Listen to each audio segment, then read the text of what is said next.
I'm going to start with a short video clip here, if you don't mind. It's up there. I can't just go running off into the blue. I am a Baggins of Bag End. You are also a took. Did you know that your great-great-great-great-uncle, Bull Took, was so large he could ride a real horse? Yes, well, he could. In the Battle of Green Fields, he charged the goblin ranks. He swung his club so hard, it knocked the goblin king's head clean off, and it sailed 100 yards through the air and went down a rabbit hole. And thus the battle was won. And the game of golf invented at the same time. I do believe you made that up. Well, all good stories deserve embellishment. When we come back. All good stories deserve embellishment. Can you promise that I will come back? Don't tell the Manleys that I said that, or that And Gandalf if you said. do, There are two lines that we not want to this make sure you understand before we get started. There's the line that they work with, and the only the story and the orality program. We're not talking about that today. We had a good friend in Congo named David Law. David and I had lunch together regularly and prayed together. David was a great storyteller. And he would always say, there's no point in telling a story more than once unless you can improve it. And that's kind of the philosophy on the stories that we're going to talk about today, telling people in our churches as we go out to do fundraising, or telling our friends or families or whatever else comes along. I want to start with a bit of a story, if you'll indulge me. It started out with a very normal day in Congo. I had a very busy flight schedule. It was just about as full as I was normally comfortable with. And right in the middle of it came a call. There was a cholera epidemic in Kahemba, and they desperately needed supplies there. Well, from Kinshasa to Kahemba, it's a 2-hour flight through an area we call Thunderstorm Alley. 2 hours down, 2 hours back. So I did the math, I did the calculations, and said, yeah, we can get those supplies there today, but I can't stick around very long on the ground. Somebody's got to be there to meet me so I can get turned around. Otherwise, the whole schedule is going to fall apart. Loaded up all those supplies for Kahemba, Kinshasa, headed down there. Got there, the pastor who was going to meet me wasn't there. But there was, in a little grass shack over on the side, wouldn't keep rain off, just keeps the sun off. There was a soldier over there. See, Kahemba was very close to the Angolan border, and they were concerned about security because there was a civil war going on in Angola. So they had this one soldier guarding the airport. And as he walked out toward me, I noticed that his eyes were bloodshot and yellow and glazed over. And as he started to speak, I noticed his words were slurred a bit. And I realized he'd been off in the jungle and cut some of the local vines that they smoked there to help them feel better about what they're doing. And he wasn't quite all there. And it can be a dangerous thing to have a man in that condition with a rifle. Well, I look around, no pastor. I thought, well, I'll unload the plane. Maybe he'll be here by the time I'm done. So I start unloading the plane, and I keep looking, and this soldier's pacing back and forth, getting more and more agitated. Get the plane almost unloaded, and here, coming up the middle of this sandy runway on a bicycle, is this little bitty short, I doubt he was more than 5 feet tall, Mennonite pastor. I'd never seen him before, never seen him since. I don't even know his name, even to this day. But here he comes up the middle of the runway on his bicycle. He gets there, he's out of breath, and he apologizes for being late. And before he can finish his apology, the soldier is on him. He's agitated. You rode your bike on the runway. That's not allowed. they called it infraction grave, terrible, terrible thing. And he goes off and he's pacing and he's yelling and we're ignoring him and Pastor and I are doing business and we've got everything out of the plane and I'm ready to go and the soldier decides he's had enough. And he walks over and he stands right in front of me and he brings his rifle up and he points it right at my chest. And he says, I've had all of this I can take. I know what I've got to do to solve this problem. He said, I'm going to shoot you.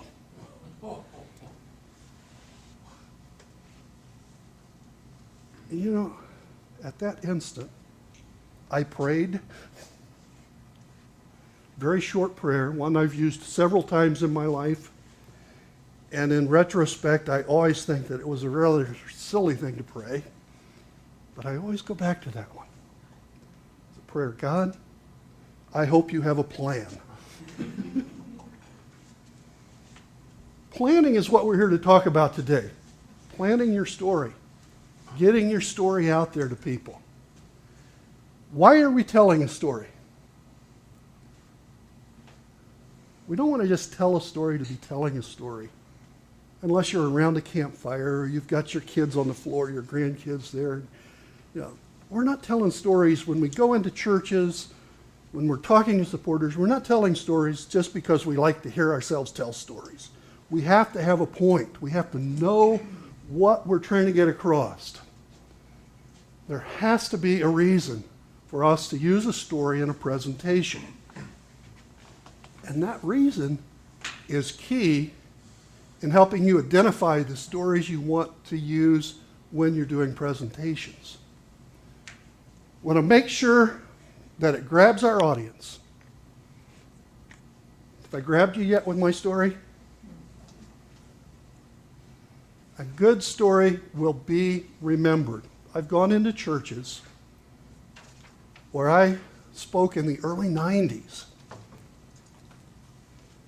And people have come up to me before I even start and they say, oh, are you going to tell the story about whatever? Because I really enjoyed that. I'd like to hear it again. And I got to think back. What story did I tell? And sometimes I even have trouble pulling those up myself. But they remembered. The scary part about that is if you actually do call that up and tell it again, they're going to come up afterwards and say, you left out the part that I liked. A good story will be remembered. I'm going to give you 4 main rules, and then in a little bit I'll give you a bunch more little rules. But the first rule I want to give you on storytelling is what I call the Hilton Rule. Any of you know the Hilton Rule? The Hilton Rule is the only rule is don't be boring. Now, I disagree that that's the only rule. That's a very, very important rule. Don't be boring. Ever sit and listen to somebody who's boring? What is it you want to do more than anything else? Leave. Get out of there. That's right. The Hilton Rule. Don't be boring. That great philosopher. To keep from being boring, a few basic steps. Keep it simple. You don't need to tell them every single detail. In that story about Kehemba, there were actually 4 or 5 other people at the runway there when I got there, and it was about 1:30 in the afternoon, and the weather was not too bad yet. The thunderstorms hadn't quite developed. The sandy soil was a little hard to put all the boxes on, and I could go on and on with details that add nothing at all to the story. They don't grab you. They don't enhance your understanding of the situation. No point in bringing them up. Keep it simple. The worst thing about a bore is not that he won't stop talking, but that he won't let you stop listening. Keep that in mind. Watch your audience. If you're losing them, cut it short. Nobody wants to hear all the details. So there's no point in telling them. Be willing to be vulnerable. If you present a picture of yourself that's strong and perfect, nobody's going to identify with that. Be vulnerable. I was vulnerable. How vulnerable can you be with a gun pointed at you and a guy who says, I'm going to pull the trigger? Be vulnerable. People will relate. There's nothing more boring than a perfect life. If you go into a church and tell people about what a perfect missionary you are, I guarantee you'll lose them. If you go in and tell them, we did all these things and I fell down here and I have these problems, they're going to identify with that. They're going to empathize with you. They're going to connect.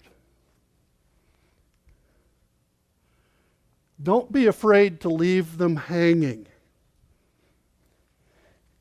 I use the tool often when I tell stories of stopping at a key point when I've got everybody's attention and getting to another part of whatever it is I want to say. I don't know if any of you have ever experienced that or noticed that I do that. Oh, you have noticed. Okay. Don't be afraid to leave people hanging. It's a very powerful tool.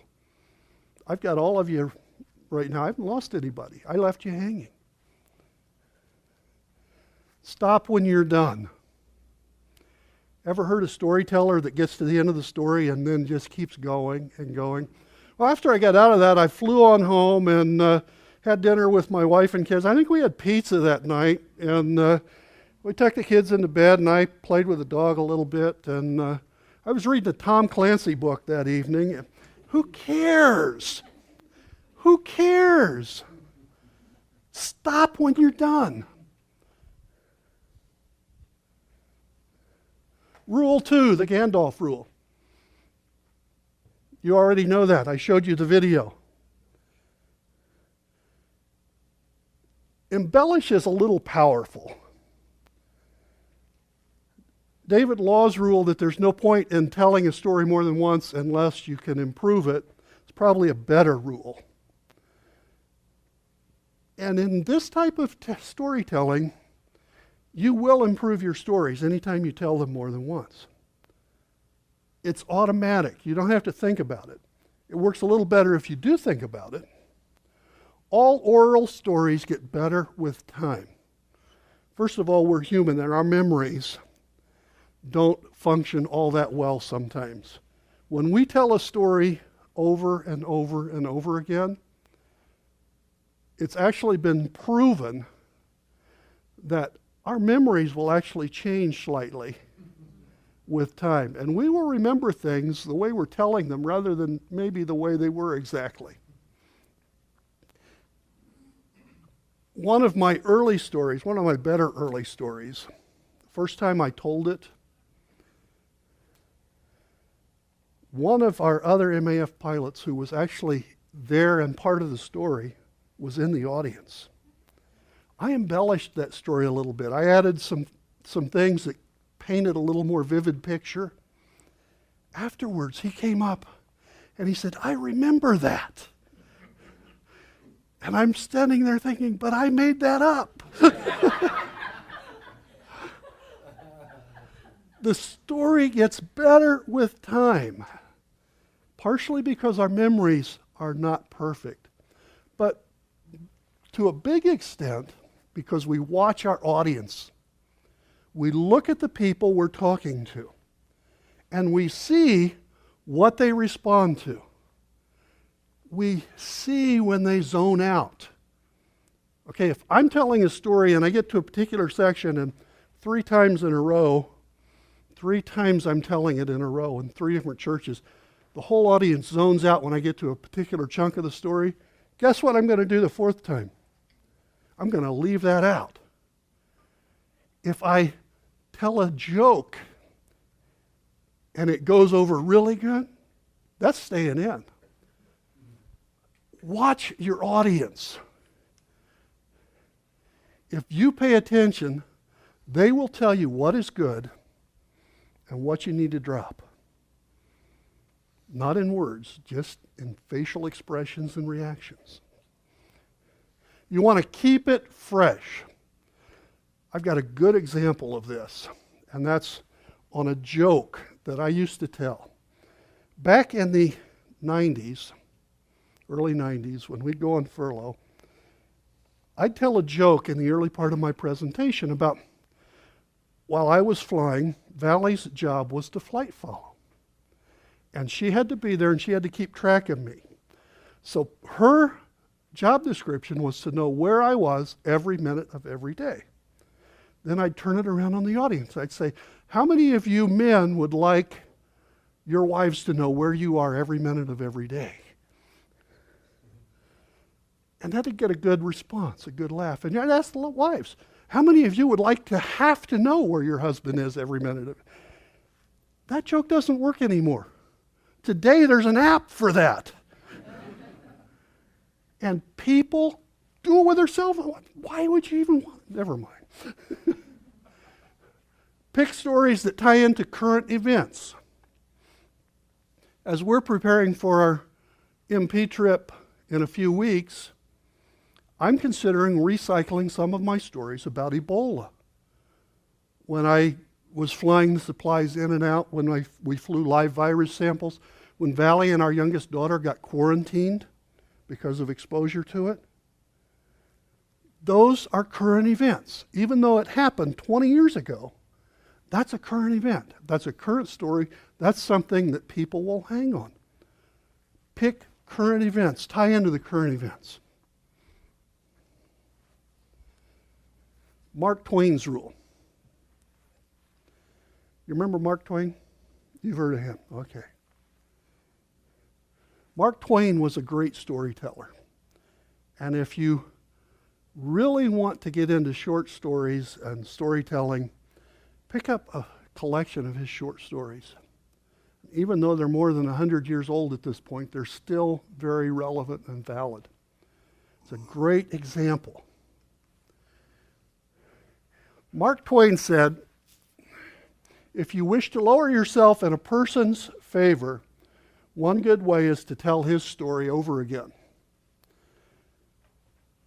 We borrow stories, all of us. I have many times in churches talked about the tsunami. I didn't go to Indonesia for that. I was not there in Banda Aceh.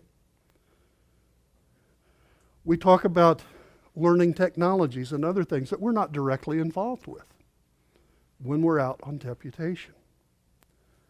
The stories I use are not my own. They're borrowed. There's nothing wrong with that. You may borrow stories from other people. The thing you have to watch is if you borrow a story from Rick, you don't want to go to Rick's home church to tell it. That won't go over big. First of all, there will be people there that know that story better than you do. And secondly, when Rick shows up to tell his story, he's going to be really grumpy with you. If you're going to tell a person's story, you need to make sure that the audience hasn't heard it before. Now, that's sometimes hard to do as you're going into churches. You may not know who's been there, but do a little bit of research. Ask the pastor. Have you had any other MAF folks through here? Find out who. See if you can figure out what stories they might have told. And if you're going to borrow a story, you want to get the best version of that story that you possibly can. In other words, if I'm going to tell Rick's story, I don't want to get it from a 5-year-old newsletter. I want to go sit down with Rick over coffee and say, tell me that story again.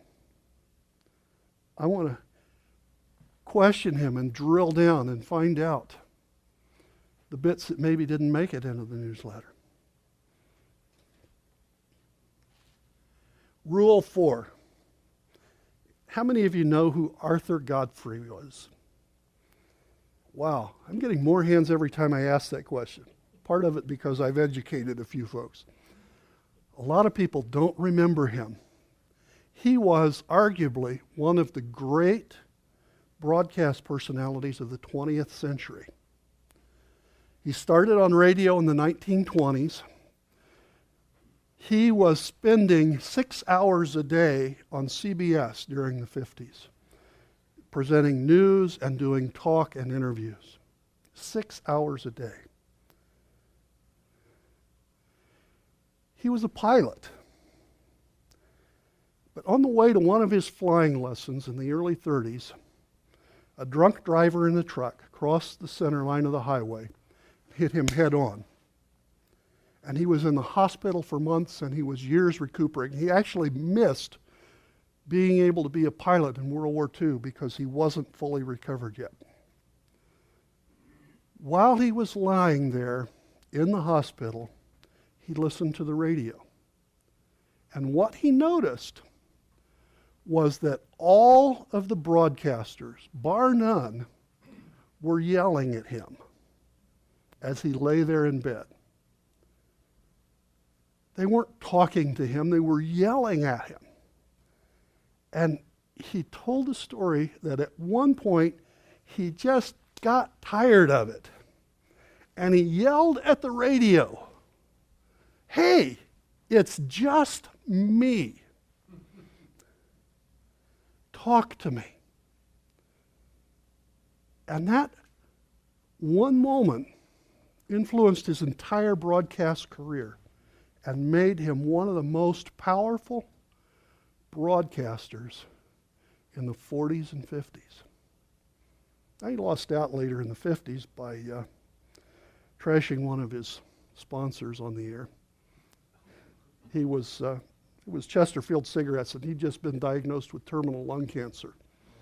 And in the middle of a commercial that he was reading, he just stopped and said, "This stuff will kill you."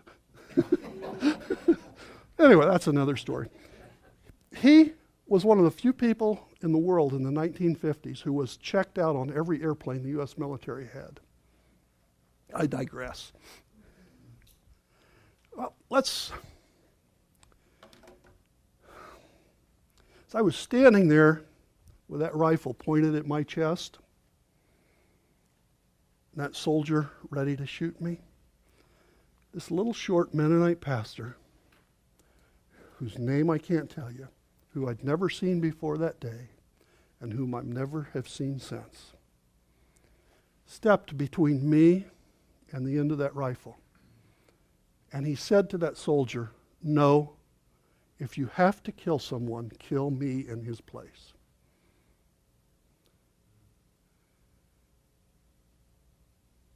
And the soldier looked at him for a second, and he said, "Okay," and he pulled the trigger.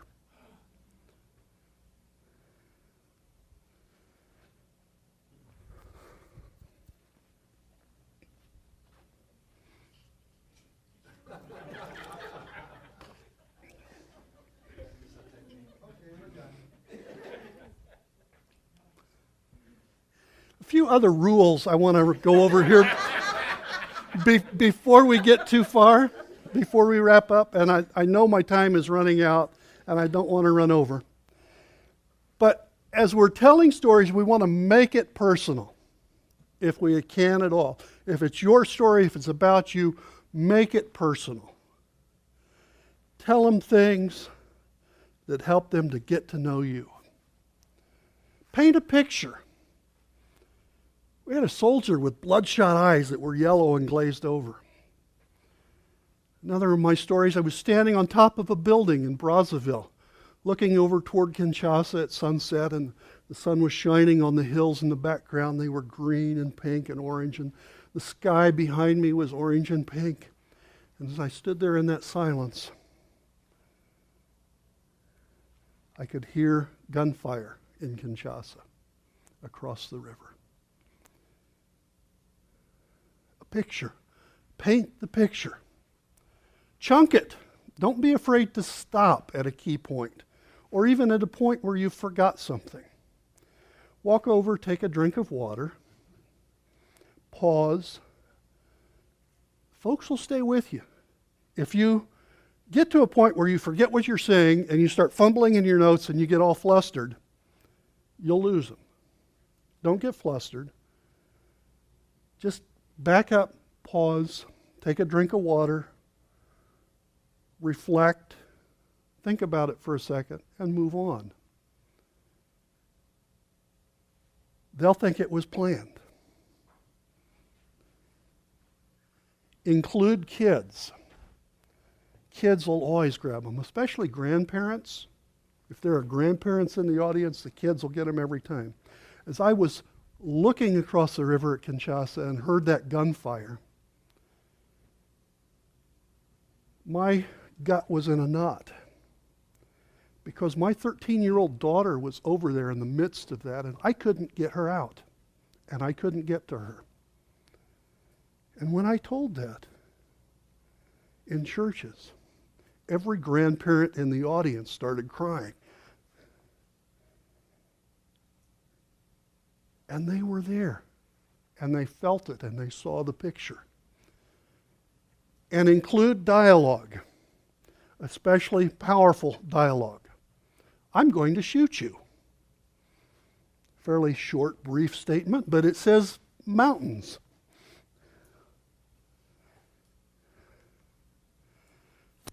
As you're starting a story, start with normal.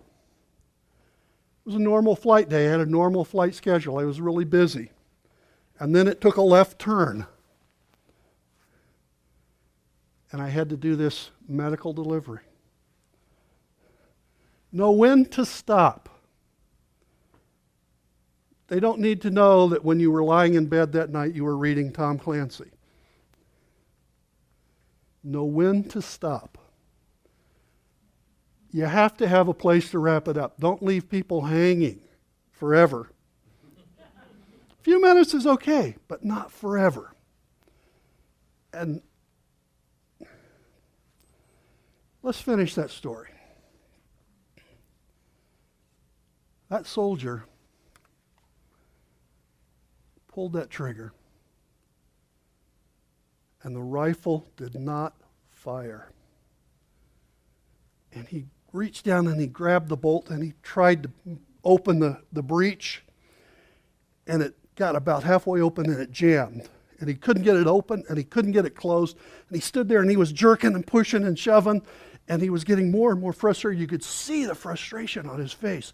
And he finally just threw that gun down in the sand, and he stomped over to the edge of the jungle. He sat down on a big rock, and he brought his feet up on the rock, and he put his elbows on his knees and his chin in his fist, and his lower lip came out about 1.5 feet, and he just sat there and pouted. And that little Mennonite pastor turned to me, and he said, "Quick, get in the plane and leave before he changes his mind." So I did.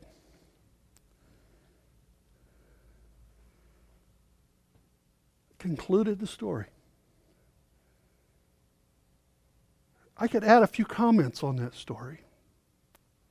There's some pretty deep theological lessons there if you think about it. Here was a man that I didn't know who was willing to lay his life down in my place. Here was a situation where we could have had several dead people. And the gun just happened to not work properly. Coincidence? Oh, and one more thing here. Never go back. If you forget a key point in your story, never go back. I think I said that, didn't I? Was it bold at the bottom? Yeah, never go back. You ever been someplace and somebody sits down and they get up and they say, "Oh, I forgot to tell you this one key point of the story"? Don't do that. Never go back. If you forget it, just go on. Oh, wait. I just went back, didn't I? Okay. Where do you find your stories? You all have stories. You may not recognize them, but you have them. Most of the stories I tell, I did not recognize as good stories when they happened. Some of them were weeks later, months later, even years later. This one I just told, I didn't tell for the first time until almost 5 years after it happened. Partially because I didn't want Valley to know this had happened. You can find stories in the newsletters that you read from other people, from talking to people around the building and on campus. They're out there. You've got your own. You just need to think about them. What point do you want to make? What story do I have that might make that point?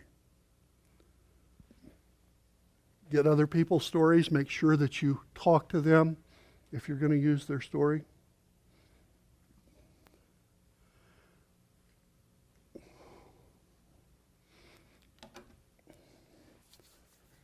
Our safety department loves this one.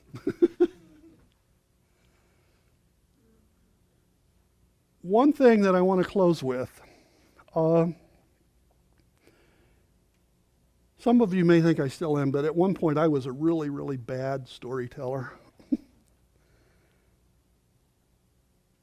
And I got better, I think, by, like I said, reading Mark Twain, Garrison Keillor. And what I have identified in my life as a turning point was I actually picked a story that I thought would make a point. I spent several hours a day for more than a week just crafting that.